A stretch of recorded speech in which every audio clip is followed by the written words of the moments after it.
নমস্কার, trading journey চ্যানেলে আপনাদের স্বাগত। তো মার্কেটের কালকের সিচুয়েশান যদি দেখি আমরা, মার্কেট আজকে কালকের ভিডিওতে আমাদের ইউটিউব চ্যানেলের মধ্যে বলা ছিল যে মার্কেট যদি 24,250 লেভেল, 24,250 লেভেলের ওপরে যদি মার্কেট সাস্টেন করতে পারে, তাহলে কিন্তু মার্কেটকে নিয়ে আপসাইড মুভমেন্ট দেখার সম্ভাবনা কিন্তু থাকবে। তো মার্কেটের মধ্যে সিচুয়েশান দেখুন, মার্কেট একটা বেস তৈরি করেছে। মার্কেট এখন কোন বেসটা? বেস হচ্ছে এইটা, এই জোনটাকে একটা বেস তৈরি করে নিয়েছে মার্কেট। তো এখান থেকে যদি আমি আপসাইডের একটা জোন দেখি, মানে ওপর দিকের জোন হচ্ছে কোনটা? এই জোনটা, এইখানটা। তো এবার দেখতে হবে মার্কেট, তো দেখুন 24,250 ওপরে, 24,300 কাছাকাছি, 297 ক্লোজিং আছে।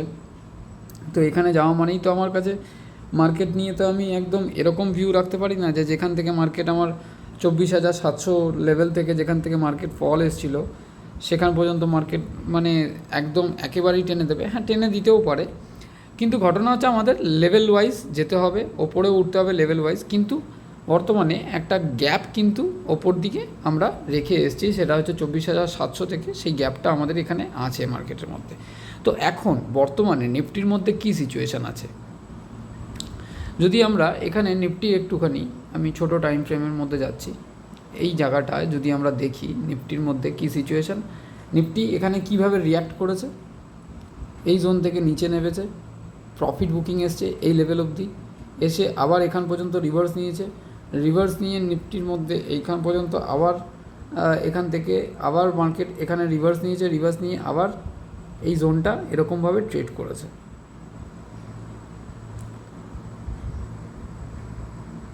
তো নিফটির মধ্যে এখন এই পজিশানে আমরা ক্লোজিং পেয়ে রয়েছি 24,297 লেভেলে।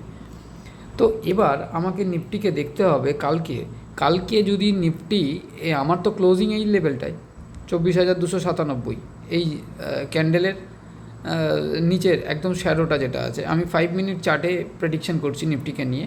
লাস্ট ক্যান্ডেল যেটা ছিল সেই ক্যান্ডেলটা একটা মানে এখানে একটা বুলিশ ক্যান্ডেল আছে বলতে গেলে, কারণ এই যদি এই ক্যান্ডেলটাকে দেখেন, রেড ক্যান্ডেলটাকে কিন্তু এনগলফ করেছে, তার সাথে সাথে এটার মধ্যে বায়ার্স যে ইনট্যাক আছে সেটা কিন্তু আমাদের ক্যান্ডেলই কিন্তু প্রাইস অ্যাকশনই বলে দিচ্ছে যে বায়ার্স কিন্তু এর মধ্যে ইনট্যাক আছে। তো এবার আমার মার্কেটের সিচুয়েশান, আমার যদি রেজিস্ট্যান্স দেখি, তাহলে রেজিস্ট্যান্স আমার কাছে কোনটা পড়ছে? রেজিস্ট্যান্স আমার কাছে পড়ছে এই জোনটা, প্রথম রেজিস্ট্যান্স, দ্বিতীয় রেজিস্ট্যান্স আমার এই জোনটা। তো এবার আমি প্রথম রেজিস্ট্যান্স যদি দেখি, মার্কেট যদি কালকে একটা গ্যাপ আপ ওপেন হয়ে মার্কেট যদি এই লেভেলে একটা গ্যাপ আপ ওপেন দেয় 24,315, 24,315 ওপরে যদি মার্কেট সাস্টেন করে যায়, তাহলে মার্কেটকে নিয়ে আমার ভিউ কী থাকবে? মার্কেটকে নিয়ে আমার ভিউ থাকবে, টার্গেট থাকবে 24,329-30 লেভেল।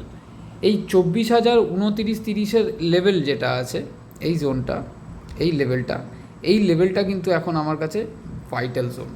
24,336 লেভেল, এই ক্যান্ডেলের মাথাটা এইখানে দেখুন, এখানে। তো এই জোনটা আমার এখন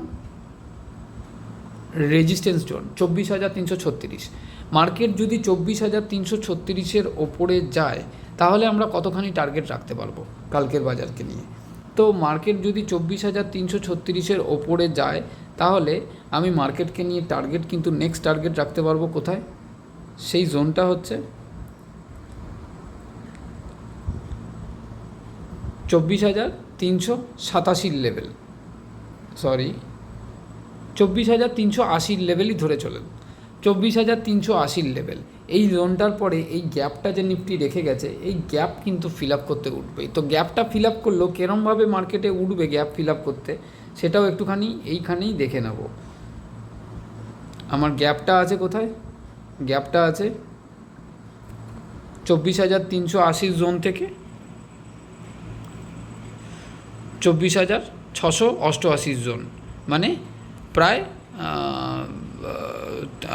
300 পয়েন্টের মতন একটা গ্যাপ কিন্তু মার্কেটের এখানে আপসাইডে গ্যাপ আমার আছে। তো গ্যাপ তো ফিল আপ করতে যাবেই, গ্যাপ ফিল আপ করতে গেলে গ্যাপ কোথায় ফিল আপ করবে সেটাও তো একটু দেখে নেওয়ার বিষয় আছে। যদি আমি দেখি 24,380 মানে যেই জোনটা আমি এখানে কনসিডার করে রেখেছি, মানে এই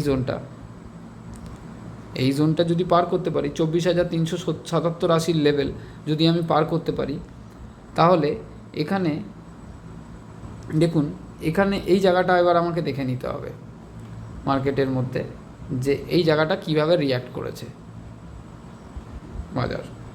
এই যে এই জায়গাটায় যদি আমি দেখি, তো মার্কেট 24,380 ওপরে আমার হার্ডল জোন কোনটা আছে, এই জোনটা।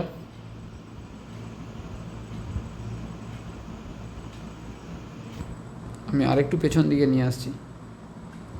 24,380 ওপরে যদি আমি দেখি, মার্কেট যদি আমার 24,380 ওপরে সাস্টেন করে, তাহলে আমার কাছে আরেকটা জোন বেরিয়ে যাবে, এই 24,456 জোন, এই জোনটা এখানে যেখান থেকে মার্কেট রিটেস্ট করে নিচের দিকে রিটেস্ট করতে এসছে, এই জোনটা কিন্তু যেখান থেকে মার্কেটের কাছে ব্রেকআউট পেয়েছি, এই লেভেল থেকে ব্রেকআউট পেয়েছি, এখানে মার্কেট রিটেস্ট করতে গেছে, এই লেভেল থেকেই ব্রেকআউট পেয়েছিলাম, মার্কেট এখানেই কিন্তু রিটেস্ট করতে এসছে, মার্কেট আবার ওপরেও গেছে রিটেস্ট করে, আবার এখানে কিন্তু রিটেস্ট করেছে। তো 24,380 ওপরে যদি মার্কেট ওঠে, সাস্টেন করে 5 মিনিট ক্যান্ডেল কিংবা 15 মিনিট ক্যান্ডেলে, তবে কিন্তু আমি মার্কেটকে নিয়ে কালকে টার্গেট রাখতে পারবো 24,450-56 জোন। এই জোনটা যদি মার্কেট সাস্টেন করে যায়, তবেই কিন্তু আমি মার্কেটকে নিয়ে নেক্সট জোন আমার পড়বে হচ্ছে কোথায় সেটাও দেখে নেব। নেক্সট জোন আমার পড়বে কিন্তু এই লেভেলটা, তারপরে হচ্ছে এই লেভেলটা 24,633, এবং ফাইনালি আমার এই জোনটা পড়বে মার্কেটের 24,688 জোন।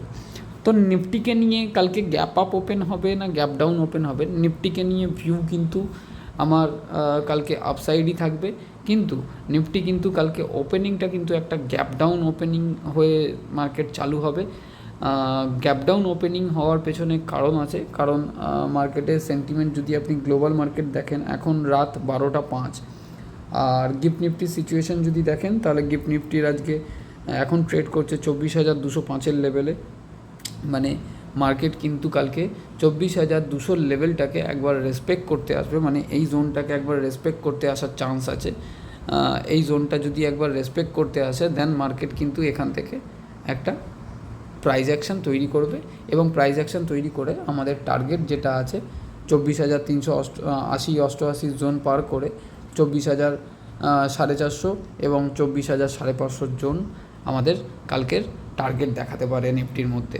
আর যদি নিচের দিকে আমি সাপোর্ট খুঁজে নিই, তো সাপোর্ট আমার কাছে এই জোনটা কিন্তু নিফটির মধ্যে আমার এখন সাপোর্ট আছে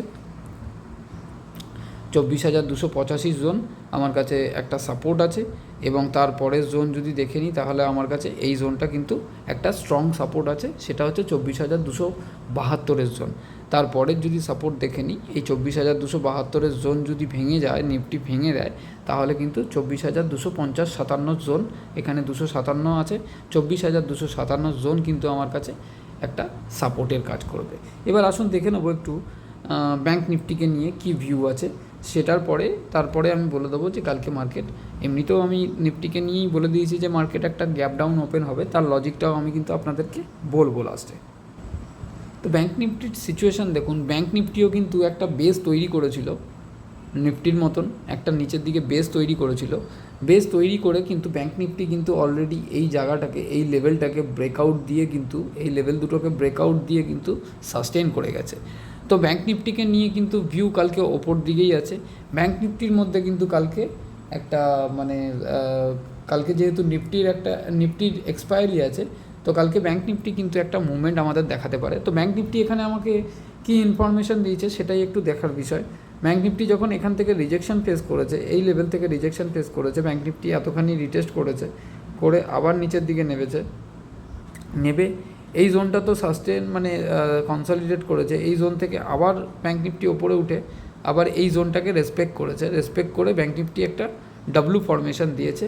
তো ফরমেশন এখানে কমপ্লিট করেছে, এই জোনটাকে আর এই জোনটাকে, দুটো জোনকেই ব্রেকআউট কিন্তু ব্যাঙ্ক নিফটি করেছে।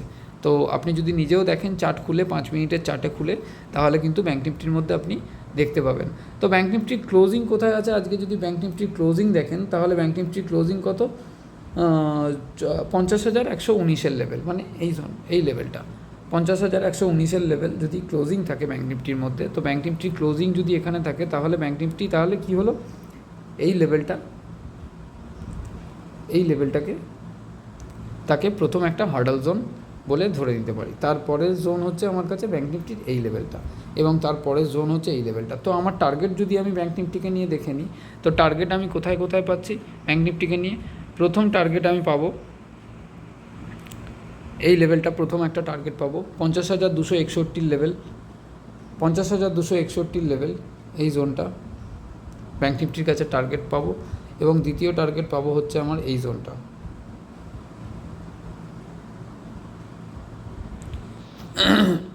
এখানে টার্গেটটা আমি দেখাচ্ছি। প্রথম টার্গেট 50,258 মানে যেটা 61 বললাম, 50,260 এই লেভেলটা একটা টার্গেট ব্যাঙ্ক নিফটিকে নিয়ে রাখতে পারবো। এবং দ্বিতীয় টার্গেট কিন্তু ব্যাঙ্ক নিফটিকে নিয়ে এই লেভেলটা 50,379 লেভেল। এবং তারপরের জোন যদি দেখি ব্যাঙ্ক নিফটির মধ্যে এই লেভেলটা 50,517 জোন, এই তিনটে জোনকে নিয়ে কালকে কাজ করতে পারবো। এই তিনটে জোনের ওপরে যদি ব্যাঙ্ক নিফটি ক্লোজিং দেয় তাহলে কিন্তু ব্যাঙ্ক নিফটিকে নিয়ে ভিউ থাকবে যে এই জোনটাও কিন্তু ব্যাঙ্ক নিফটি 50,725 লেভেল ক্রস করবে। এবং 50,725 লেভেলের পরে যদি দেখে নেব আমরা এদিকটায় 50,725 লেভেলের ওপরে যদি ব্যাঙ্ক নিফটি সাস্টেন করতে পারে, মানে 750 লেভেলের ওপরে যদি ব্যাঙ্ক নিফটি সাস্টেন করতে পারে, তাহলে কিন্তু ব্যাঙ্ক নিফটিকে নিয়ে একটা লম্বা টার্গেট আমরা দেখতে পাবো এই লেভেলটাতে, 51,199, 51,200 লেভেল কিন্তু ব্যাঙ্ক নিফটি আমাদের টার্গেট দেখাবে। তো ব্যাঙ্ক নিফটিকেও আমাকে আপাতত এই জোনটাতে ব্রেকআউট দিয়ে সাস্টেন করাটা খুবই জরুরি। এই লেভেলটা, প্রথম লেভেল যেটা আছে সেটা হচ্ছে এই জোনটা 50,262 লেভেল। এই জোনটা যদি ব্যাঙ্ক নিফটি ব্রেকআউট দিতে পারে, ব্যাঙ্ক নিফটি যদি এই জোনটাকে ব্রেকআউট দিয়ে 15 মিনিট কিংবা 5 মিনিটের চার্টে যদি bank Nifty bullish price action করে, তবেই কিন্তু ব্যাঙ্ক নিফটিকে নিয়ে আমি এই জোনটার মধ্যে টার্গেট রাখতে পারবো। সেটা হচ্ছে কত, সেটা হচ্ছে এই জোনটা 50,450 জোন। তো এবার এটা তো হয়ে গেল আমার রেজিস্ট্যান্স লেভেল। এবার আমি যদি সাপোর্ট দেখে নিই, তো সাপোর্ট কোথায় নিয়েছে ব্যাঙ্ক নিফটি, তো সাপোর্ট জোন হচ্ছে আমার এই জোনটা 50,000 পুরো একদম সেন্টিমেন্টাল নাম্বার। তারপরের জোনটা যদি দেখে নিই তাহলে আমার কাছে ব্যাঙ্ক নিফটি সাপোর্ট আছে 49,850 জোন। এবং তৃতীয় সাপোর্ট যদি আমরা দেখে নিই তাহলে তৃতীয় সাপোর্ট হচ্ছে আমার এই জোনটা 49,790 বা 800 জোন। তো কালকে যদি আপনি দেখেন, এখন রাত 12টার সময় আমার ভিডিওটা হচ্ছে, 12:10 বাজে এখন। গিফট নিফটির পজিশান হচ্ছে 182। গিফট নিফটি কিন্তু পজিটিভ ছিল, সেখান থেকে নেগেটিভে এসছে, প্রফিট বুকিং হয়েছে, ডাউতে প্রফিট বুকিং হয়েছে, ন্যাসড্যাক প্রফিট বুকিং হয়েছে। আর এদিক থেকে দেখতে গেলে যদি আপনি দেখেন নিক্কেই, তাতেও প্রফিট বুকিং হয়েছে। ওভারঅল মার্কেটের মধ্যে আমেরিকান মার্কেট এবং ইউরোপিয়ান মার্কেট এবং এশিয়ান মার্কেটের মধ্যে প্রফিট বুকিং হয়েছে। কিন্তু আপনি যদি ওভারঅল গ্লোবাল মার্কেট দেখেন তাহলে কিন্তু এশিয়ান মার্কেট কিন্তু নেগেটিভে ক্লোজিং দিয়েছে, কিন্তু আমেরিকান মার্কেট কিন্তু এশিয়ান মার্কেট পজিটিভ ক্লোজিং দিয়েছে এবং আমেরিকান মার্কেট কিন্তু নেগেটিভ ক্লোজিং আমরা দেখতে পেয়েছি। তার সাথে সাথে গিফট নিফটি 24,209 লেভেলে ট্রেড করছে। আর এদিক থেকে যদি স্টকেজ ডাটা দেখেন, তো এফআই এর সেলিং আছে আজকে 3,314 কোটি, ডিআই এর বাইং আছে 3,801 কোটি। তো এদিক থেকে দেখতে গেলে স্টকেজ ডাটা পজিটিভ আছে, প্রায় 500 কোটির মতন বাইংয়ের একটা পজিটিভ আছে, মানে বাইং পজিটিভ আছে 500 কোটি। আর এদিক দিয়ে ফিউচারে, ইন্ডেক্স ফিউচারে এফআই আর স্টক অপশানে এফআই কিন্তু সেল করেছে, প্রফিট বুকিং করেছে। তার সাথে অপশানের ডাটা যদি দেখেন, অপশান অলরেডি 14,039 কোটির বাইং করা রয়েছে। তার মধ্যে ব্যাঙ্ক নিফটিতে রাইটিং আছে 11,582 কোটি, নিফটিতে রাইটিং আছে 1,790 কোটি, ফিন নিফটিতে মাইনাস করা রয়েছে, আর মিড ক্যাপেও 1,145 কোটি প্লাসে আছে। তো এদিক থেকে দেখতে গেলে মার্কেটের মধ্যে একটা এক্সপেকটেশন থাকবে, মার্কেট কালকে একটা গ্যাপ ডাউন ওপেন হওয়ার সম্ভাবনা কিন্তু আছে। তারপরে মার্কেট কিন্তু একটা গ্যাপ ডাউন ওপেন দিয়ে মার্কেট যেই জোনটাকে রিটেস্ট করে মার্কেট যদি এই জোনটাকে রিটেস্ট, একটা গ্যাপ ডাউন এখান থেকে ট্রেড করে মার্কেট যদি এই জোনটাকে রিটেস্ট করে মার্কেট ওপরে গেলে সেই ব্রেকআউট দেওয়াটা প্রপার ব্রেকআউট হবে এবং নিফটিকে নিয়ে কালকের ভিউ কিন্তু আমার আপসাইডই থাকবে। অবশ্যই মার্কেট যদি গ্যাপ ডাউন ওপেন হয় তাহলে কিন্তু নিফটির মধ্যে কালকেও আমরা একটা বড় মুভমেন্ট দেখতে পাবো এবং ব্যাঙ্ক নিফটির মধ্যেও কিন্তু অলরেডি আমরা একটা বড় মুভমেন্ট দেখতে পাবো। তার price action already bank Nifty দিয়ে রেখেছে। তো ভিডিওটা যদি ভালো লাগে অবশ্যই লাইক করবেন এবং যারা নতুন দেখছেন ভিডিও তারা অবশ্যই চ্যানেলটাকে সাবস্ক্রাইব করে নেবেন, বেল আইকন প্রেস করে রাখবেন যাতে প্রত্যেকটা ভিডিওর নোটিফিকেশান আপনাদের কাছে পৌঁছতে থাকে এবং অবশ্যই লাইক করবেন। আপনাদের লাইক আমার অনেক আগ্রহ বাড়ায় যে এই রাত 12টার সময় অন্য কাজ থেকে এসেও কিন্তু আমি ভিডিও বানাতে পারি। ধন্যবাদ।